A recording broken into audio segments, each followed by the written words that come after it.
I'm about to introduce a very special person. She was once upon a time when I met her, she was the CEO of the Marketing Society, and she's become a really good personal friend of mine. And I love that Gemma always steps up to a challenge. So she was really famous for doing her fish bowls, and she'd do her fish bowls for like 20 or 30 people. And then I said, hey, Gemma, how about we do a fish bowl? I love the format, but let's do it for 300 people. And she was like, okay.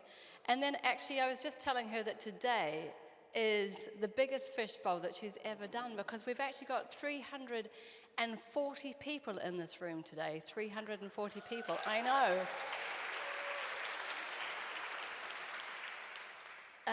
It's bringing me so much joy. So with that in mind, I'm going to ask you, Gem, to come and step up on stage. And I know you're going to be, I've seen your slides. I'm so excited for what's about to come. And if you've never experienced a fishbowl before, this is a really fascinating, interesting, and brilliant format. But over to you, Gem. I'm not going to talk about it. If you want to run away with me, I know a galaxy and I could take you for a ride. I had a premonition that we fell into a rhythm with the music. Hello, everyone, and thank you for that gorgeous welcome, Ali. This is the fourth fishbowl we've done together, and I always feel incredibly nervous about doing it, but it's one of my favourite moments of the year because it gives us a space to have a conversation that matters. So I was about to say who's been to a fishbowl before, but I'll ask you that in just a second. So I usually do an intro with pictures of my son and various things that I like and don't like. And someone said to me last year, I love the fact you changed up your pictures in the intro. I was like, oh shit, I'm going to have to. Sorry, I just swore, but we're not filming this bit, so I think it's okay. And that's probably me just being myself. So I thought I have to mix it up and do my intro in a different way. So I was inspired by a session at Adweek with 4 formidable ladies who were talking about building their personal brand. And they said, what 3 words describe you? Which I thought was a brilliant question, so I decided to have a go at it. So because this session is about getting to know each other, I thought I'd share with a little bit about me through my 3 words. So it's fair to say I'm a bit of a connector of people, ideas, and opportunities. I love bringing people together, and I think that's what life's all about. I'm pretty audacious, stepping into that fishbowl of 300 last time, and today 340 is nothing but terrifying, but I believe in setting a big, hairy, audacious goal and then making it public. And on that, something to share today is I've decided, inspired by Lynn Parker, who set up Funny Women, to bring female comedians onto the map, and she's done brilliantly over the years. Many of the famous female comedians are through Lynn, and she's here today. She's encouraged me to take part in a challenge where I'm going to be doing stand-up for the first time at the Edinburgh Fringe. So talk about being audacious and living it. And I think it's fair to say I'm playful, I'm quite mischievous, I don't take life too seriously. And that actually is probably a bit of a description based on what I'm actually wearing today, and I've realised I haven't done that. So she, her is my pronouns. I am mid-height, I'd like to say quite tall, but my friends would probably disagree. Long brown hair, wearing jeans, and I've got a necklace that says fuck it, because why not? And my mantra, one of my business partners' mantra, is when you bring good people together, good stuff happens, and we live and breathe that every day. And today, I'm really hoping that we are about to experience that in a live, cool, and creative way. So what is a fishbowl? Who's been to a fishbowl before, one of our fishbowls? I'm loving the smiles, brilliant, but there's a lot of people that haven't. So for those that haven't, you'll be glad to know there's no fish. There's not even any water. It's just a safe space to have a conversation about a topic that matters and that we all hold dear. And we've done lots of different topics in our fishbowls, but today is about something incredibly special and I think poignant for the times that we're living in. Belonging. And we plan to create a space for belonging, to have courage, and courage comes from the Latin word cur, heart, to step forward with heart, to create connection, and to be curious about each other and truly listen with empathy and understanding. And this isn't a subject that is a case of one size fits all. What belonging means to me is very different to what it belongs to Victoria. I'm not picking on you, but you're looking at me smiling at the front of the room. In fact, there's 340 different examples of belonging in this room. And in a moment, we're going to have time to share our stories with each other. What does belonging actually mean? And I've been doing a lot of research around this, knowing that I was going to do this Fishbowl today. It's so much more than connection.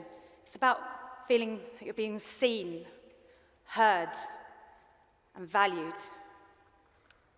It's feeling like you're accepted. It's not about fitting in, where you feel like you've got to change something about yourself in order to get involved and be accepted in a community. It's about being your true self and being accepted and finding like you find a place that you truly belong in. And it's said even better by this queen, who I often quote on stage, Brené Brown. The day you realise you belong to yourself and your source, you won't try to fit in. You won't fear your true self. And she goes on to say, actually trying to fit in is actually betraying yourself, which I think is really, really powerful. And it's when we have belonging that we feel safe and supported, we feel connected, we can be our best self, and we feel empowered to thrive. When belonging breaks down, however, this is just some of the things that happen. Feeling of isolation might be in the workplace, might be in community. Creating silos through division, unspoken divides, which creates mistrust. And we know at the heart of any big relationship is trust. So it breaks down relationships. It affects our mental health, creates anxiety, affects our creativity and our ability to collaborate. And that's my slide building. There we go. Tech again. And the numbers paint quite an interesting picture. And I'm not going to read out all of these numbers because there's no need. But let's take a couple. 40% of employees feel isolated at work. 78% of transgender individuals feel unsafe expressing their identity. 60% of adults feel loneliness. So over half of us as adults feel lonely. That's quite a big statistic and one to think about. The truth is, every single one of us and beyond has experienced exclusion in some way. But the good news is, we have the power to change it. Did you like my whizzy? I learned how to animate just for that slide, just saying. The biggest barrier to belonging and creating exclusion is silence. So today, we plan to break the silence and lean into the uncomfortable and have the conversations together. Because it's only when we do that that we can start to communicate better, have empathy and understanding for each other, create vulnerable spaces for these big conversations, and importantly, create a space for change. And as I always say, we've all got a story. And every one of us in this room has a story. And I encourage you to share your story, your different point of view on belonging. And when I was showing this slide to my son, who is my biggest fan, but also my biggest critic, when I did a podcast live show, he heckled me from the front of the audience when it was actually recording, which was quite interesting. He's not here today, I'm quite glad, but he is, he's a brilliant force in my life. And when I was going through this, he said, well, Mummy, you are going to tell a story, aren't you? And I said, well, actually, no, today I'm not. I usually do, but I'm not going to because I want to create the space for everyone else to tell stories. And he said, well, that's not fair, Mummy. If you're encouraging everyone else to tell a story, you need to tell a story. So in Josh's way of influence and encouraging me, I thought I'd start with his words, which I actually posted on LinkedIn. Some of you might have seen it. He was asked to stand up at an assembly for VE Day, and he was asked, what does freedom mean to you? And he stood up in front of his whole school, and he said, freedom to me means being able to wear what we want, being able to be different, being able to love who we want, being kind, and being happy with ourselves, and being able to do what we want without fear of getting harmed. And those simple but powerful words made me reflect on me personally through the last 20-odd years of my career. Showing my age now. I didn't share my age that everyone's been doing all day, and I don't plan to, but you can probably guess.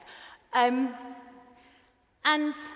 when I reflected, I realised in my formative part of my career, I definitely tried to fit in and change parts of myself because I thought I needed to. I dressed the way I was meant to dress, or I thought I was meant to dress in the workplace. I acted the way I thought I was meant to act. And when later in my career I got the chance to have a platform at the beginning of that journey, I honestly thought I had to conform to what people wanted me to say as opposed to what I wanted to say, for fear of judgment, for fear of not being liked. But today I'm not going to stand here and try to fit in. And actually, last night I had a bit of a sleepless night because I thought this is pretty anxiety-inducing, standing in front of such a formidable room. And I wondered, do I actually belong in this room? Do I deserve a place in this room? But I'm here. And I'm standing in front of you with courage, encouraging all of you to stand in the arena with me and share your stories. So the way this works is through belonging from different lenses, 340 different versions. It might be that you want to share something, your identity, gender, sexuality, race. It might be circumstance. You might not be working at the moment and it might be tough, and we know that's a big thing in our industry. We've even got a term for it, in-betweeners, which makes us all sound really cool, which I love. It could be society. Let's be honest, we're living in crazy times. It's tough, it's divisive. And actually, interestingly, and I'm sure many of you have read, and there was articles out today about this, many companies are reframing DE&I using belonging and cultures of belonging because of the stigma around DE&I, which is not great. But the good news is a lot of the companies that push back, 1 in 7 now want to bring that back into their business, just under a different name. They don't want to do it publicly because of the stigma, but they are making changes, which is really good. So we are moving in the right direction, which is wonderful. So I'm going to come down, as if by magic, someone's going to bring me a microphone, and I'm going to ask someone to share. We've got 2 minutes. It's the way the Fishbowl works for other people. We want to hear as many voices as possible. So we've got 2 minutes each, and we're a little bit lenient on that, but we know we don't have a huge amount of time, and we want to hear as many of you as we can. So say who you are. If you want to say where you're from, brilliant. And then share your story of belonging, what belonging means to you. So we have it planned. So I'm coming down this way. I was about to go that way, so our plan was. Thank you so much. Yeah. Oh, that was show up and jump in, and now it's your turn. There we go with the clickers. There we go. You can have that. Perfect. So I'm going to come into the middle of the room, and I know lots of you are trying to not make eye contact with me because it's scary. And it is scary, but we've got the first hand up. Right, I'm on my way.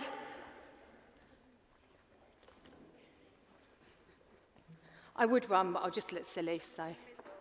Oh, there we go. That's part of belonging. Lynn, thank you. This is tradition because I kicked it off last year. So I'm Lynn Frost from The Social Element. Belonging is very big topic for me at the moment because I'm bringing up a 15-year-old boy, and we live in South London, and surprisingly, South London, probably not surprisingly, isn't that inclusive. And he goes to a state school, and this little boy who would dress up as a fairy and be really creative and wear lion outfits and have role play went to secondary school. And from that day, he suddenly had to conform, and all he wants in the whole entire world is to belong. And he's chosen to belong into an environment that is very hard. You have to be a certain way. And I mean, social media is a big part of the topic and what we're doing at the moment. But I can't control what he sees. I can't control his world. So I'm desperately trying to open it up for him and expand it. And I think I say to Gemma, I really want my children to be at events like this. I want them to experience diversity, real diversity, different characters, different people, and not just the doubt, as you said, the negative side of it that they see. So for me, it's thank you, but also how do I expand this little boy's horizons who right now wants to be a bricklayer and doesn't want to travel more than 3 miles from his home, and he supports Millwall, and he's this real geezer. And I'm trying to say to him, you don't have to be that, darling. You can be whatever you want, but it's quite difficult because now I'm fighting against, actually, well, if that's who you want to be, I also have to accept it and I have to love you. So it's a real life challenge. And did she go under the time limit? Yeah. Yes, well done. Brilliant, thank you. And I love that you opened it last year and you did it again today. I didn't remember that, that's amazing. Right, so who is going to go next? Here we go. We've got Jamie, and then we've got, so was someone over here as well? Did I see? Right, you just put your, right, you and then you. Oh, yeah, you've got a microphone, go for it. Thank you. My name's Jamie Gamash. I'm a founder of Loki Films. We're a B Corp creative production studio. Really strange, that story really relates to something I was thinking while I was listening to Gemma. Masculinity ties in very much, Lynn, with your son. So I run a film company, but when I was 21, my business partner and I were very close friends. We lost 2 of our friends within about 2 or 3 weeks of each other. Totally tragic circumstances, weren't expecting it. And like many of us, we all turned to the media as a film company, film and TV, to look for our role models. I never had a dad growing up, so I didn't have him as a role model, so it was always looking to film and TV. And none of us knew how to talk about that situation when our friends died. We never really are taught how to deal with grief. And when we were looking at the time, this was like 2015, 2016, all that was on TV was The In-Betweeners, things like that. A great show, but not really teaching us about what I believe it is to be a man, and not what my mum, brought me up as. And similarly, places like Lab Bible, who now have very much changed and I think are a force for good, but at the time definitely wasn't that. So we decided the only way we knew how to kind of change perspectives, I suppose, was we said, let's make a feature film based on our experiences to show emotional men how we would like to, so the young people of today can watch film and TV and see the masculine role models that we felt that we needed at the time. So that was 2016, and thankfully 7 years, I think it's 7 years later, we released that film in 2023. It was the first, it's called Kindling, it's on BBC iPlayer and Amazon Prime. It was the first film in 6 years to play in competition at Shanghai International Film Festival. So also internationally it was, applauded. And yeah, I think your son, he will find his, masculine alliance. And let's just all hope it's not Andrew Tate.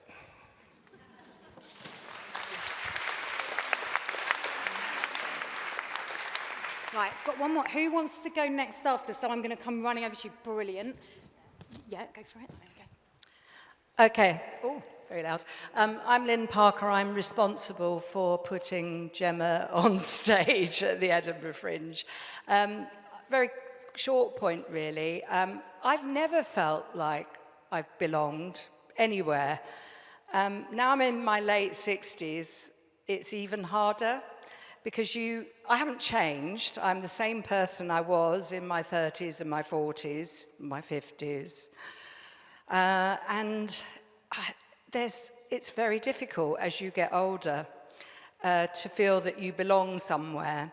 I also straddle two very different worlds. I belong, kind of, in the world of comedy, but I'm not a comedian. So, unlike Lenny, who is funny and can tell jokes, I can help people tell jokes and craft their comedy, but I'm not a comedian. I do get the same cab driver as him, though. So I belong in the world of comedy, but I also belong in this world. As I started Funny Women Up 23 years ago, I had a career as a journalist and as a PR and marketing consultant. So it's really just to say I still don't feel like I belong. I hope I belong here. And I'd love you all to belong to my world of comedy. As we always say, comedy sells, and you're all brand marketers, so remember that when you're thinking about your next campaign. Over there. So I've got one here and then got another one. I'm going to get my steps in today. Hello. Thank you. Hi, everyone. I'm Joe Jenkins from the Children's Society. And if you don't know us, we exist to create a society that's built for all children. So we believe children should be seen and heard and valued and be the best version of themselves so that they can thrive. And on our mind at the Children's Society at the moment, and it's really great to follow the last few speakers, are adolescents. And you're probably all thinking a lot about adolescence recently because of Netflix and that amazing show. And it really resonated for us because we see the themes of that show up every day in the lives of thousands of young people around the country and in our research every year as well. And it's probably not overstating it to say that we're finding there's a crisis of belonging amongst our young people today.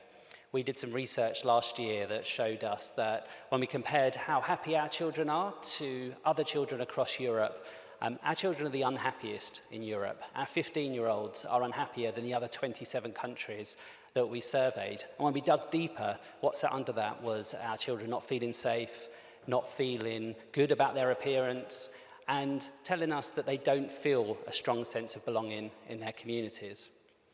And this is leading to those concerns around mental health that you'll all be familiar with as well. As we sit here today, there are 250,000 children sat on a waiting list for help. There are 40,000 young people who've been sat on that list for 2 years. Some have been on that list for 4 years before they get a first conversation to help them.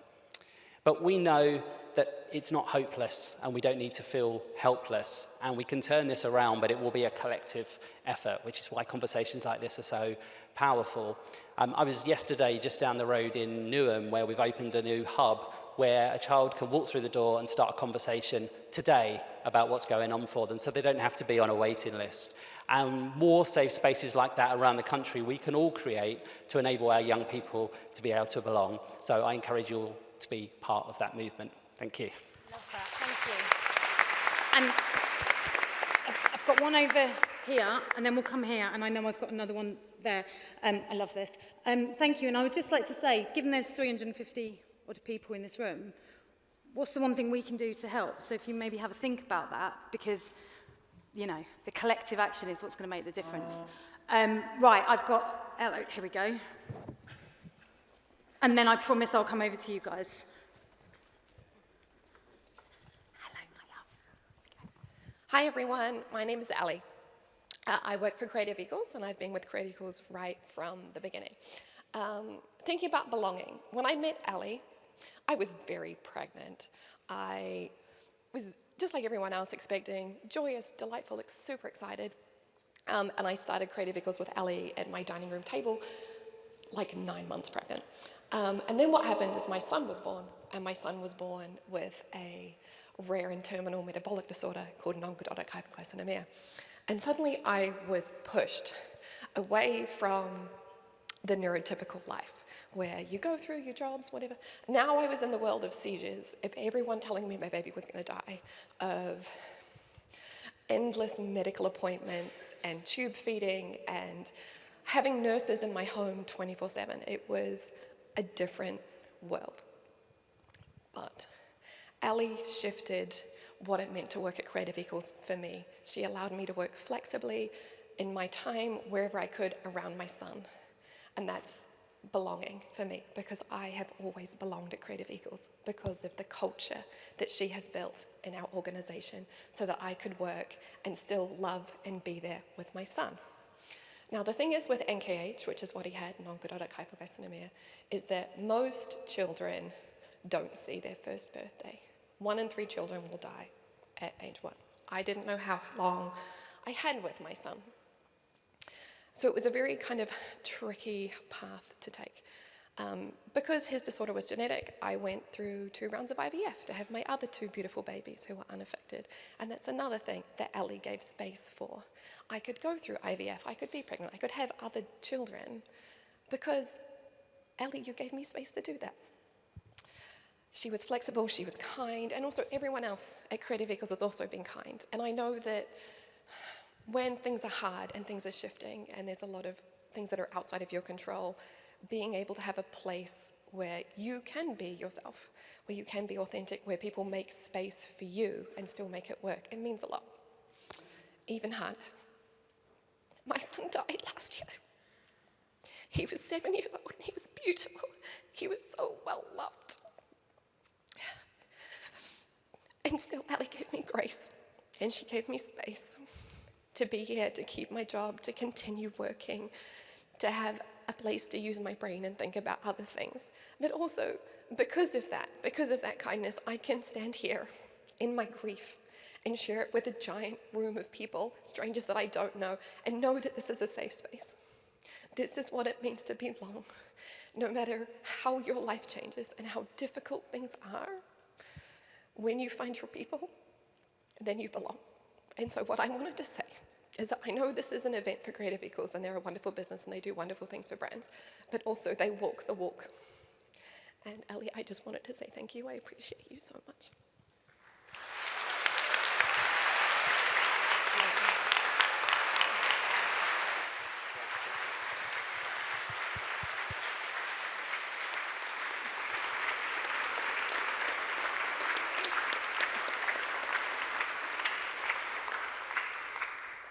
Well, one of the questions I asked at the beginning, how do we create cultures of belonging? It sounds like we need to talk to Ali and her team, because that was incredibly powerful, and thank you for being so brave and vulnerable to share that and to move this room.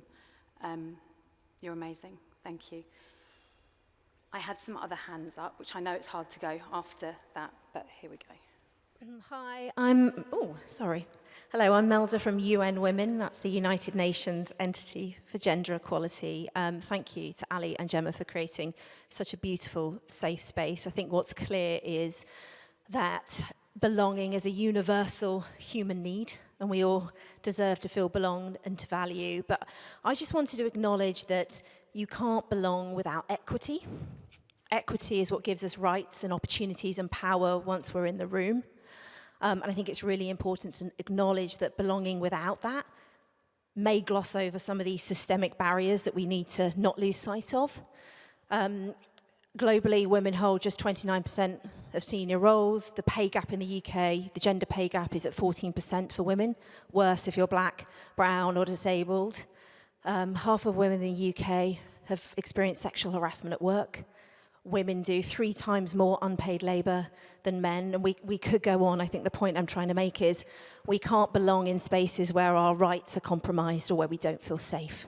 And so when we talk about belonging, I think it's really important to talk about belonging as the outcome of dismantling inequalities and not as a substitute for it. Thank you. Thank you. Thank you. So powerful. We have another one. Marty. Thank Hi. you. My name is Marty. I founded a consultancy called Smarty Pants Consultancy. And God, you threw me with how emotional that was as well. I just wanted to say that, and you were talking about adolescence. A few years ago, I wrote about Brianna Jai, a trans schoolgirl who was murdered, and very similar to the story of adolescence. But there was trans misogyny in that story, and there was like the news media that was feeding that hate.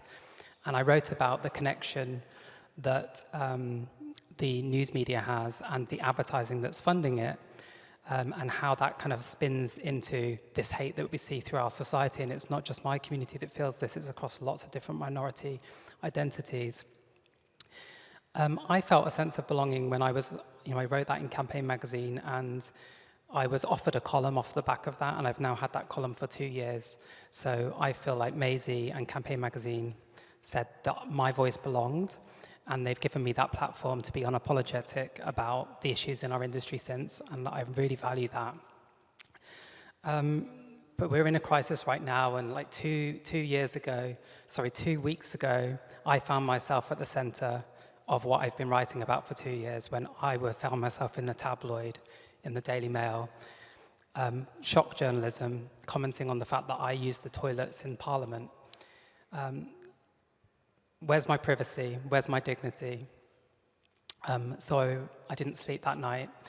And I don't like sharing that I didn't sleep that night, because I like to feel like I'm strong and powerful, but it is really affecting. But that happens to people all the time, and it happens to my community daily, multiple times a day, in multiple papers.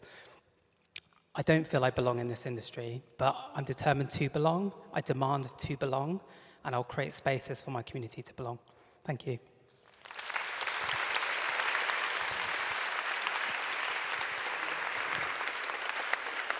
Thank you so much, Marty. Who would like to? And there's someone there as well. Hiya, thank you. Hello, everyone. My name's Aisha, and I run an organisation called Representation Matters. And I was listening to everyone, and I was thinking, what does belonging mean? And for me, it's the belonging that's cultivated that you can provide for other people.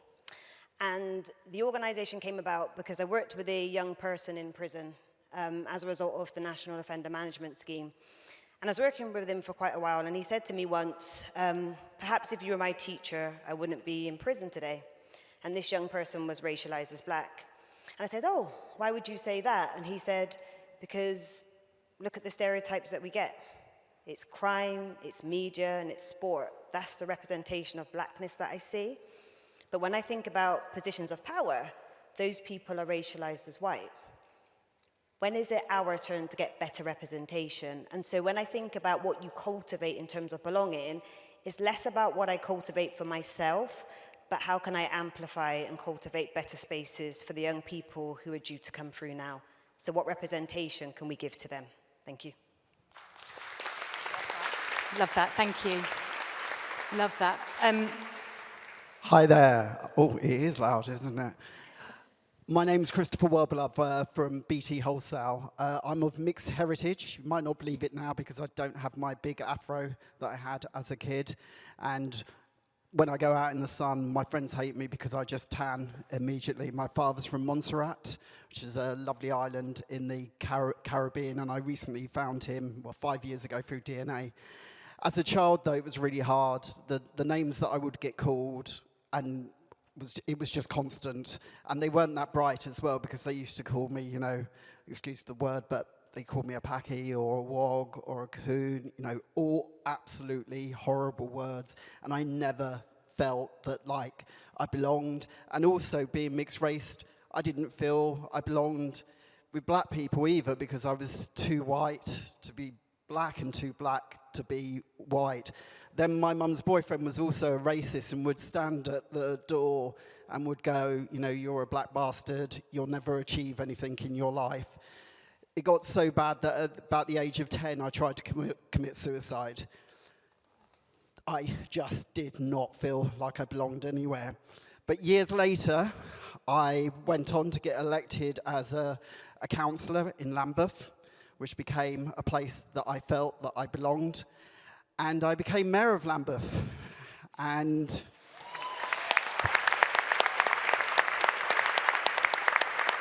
at that ceremony, I got up on, with the big thing in front of me and all in my gown and everything.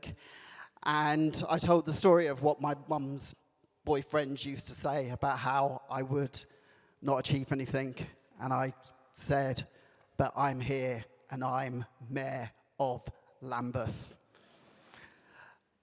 Belonging now, that is my home. I've gone on after that. I'm the representative deputy lieutenant for the London Borough of Lambeth that represents the King.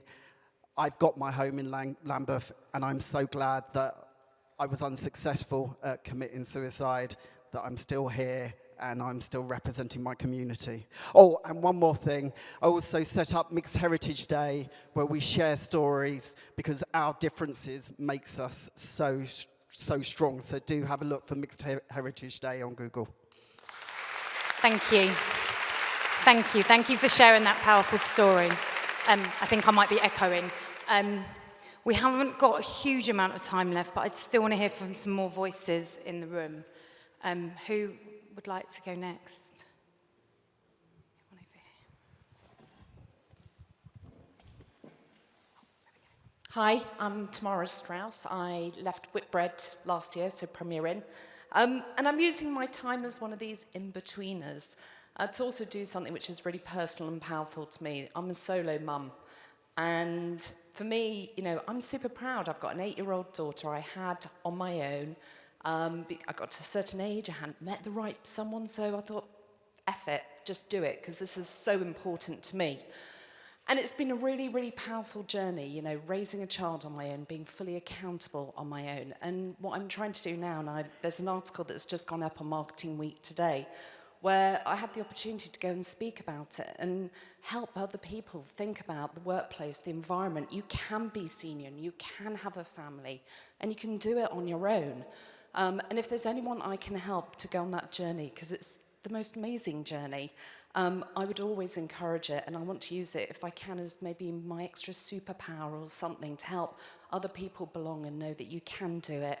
And the world is your oyster. Take the opportunity, seize it, and just do what's right for you.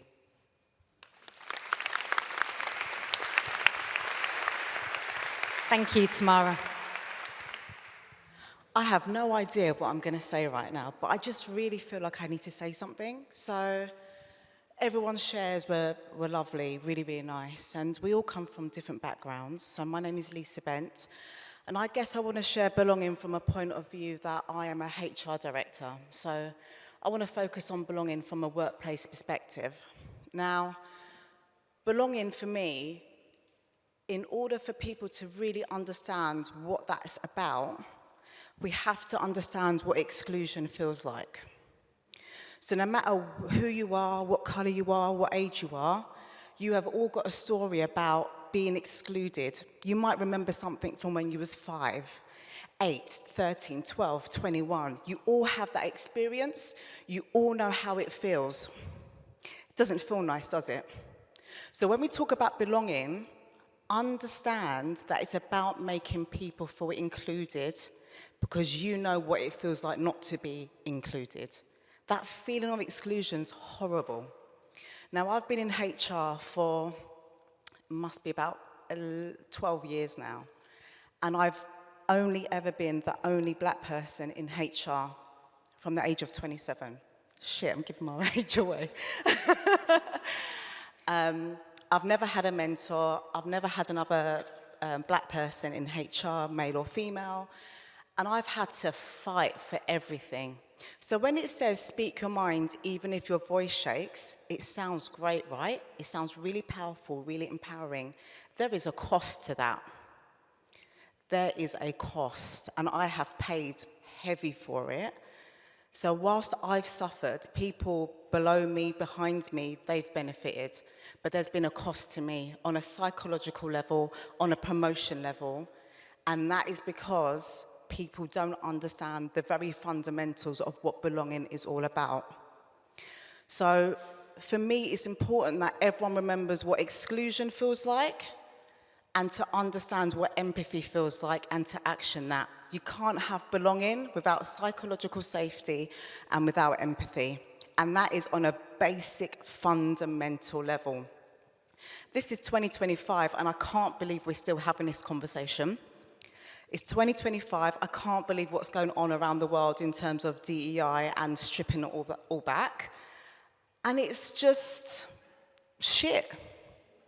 It really is shit, but that is the reality. Now, the reason why I believe that I've done okay in HR and I'm somehow surviving is because I haven't, in my lack of feeling like I haven't belonged, I haven't changed who I am, because I've got my integrity, I've got my values, I've got my skill, and I've got my confidence, and I've let that guide me, as opposed to assimilating, begging for validation to somehow then make me fit in. I haven't done that. And so, for someone who didn't know what I was going to say, I said a lot. But there's a few things in there, and I hope it's resonated. Thank you. Thank you.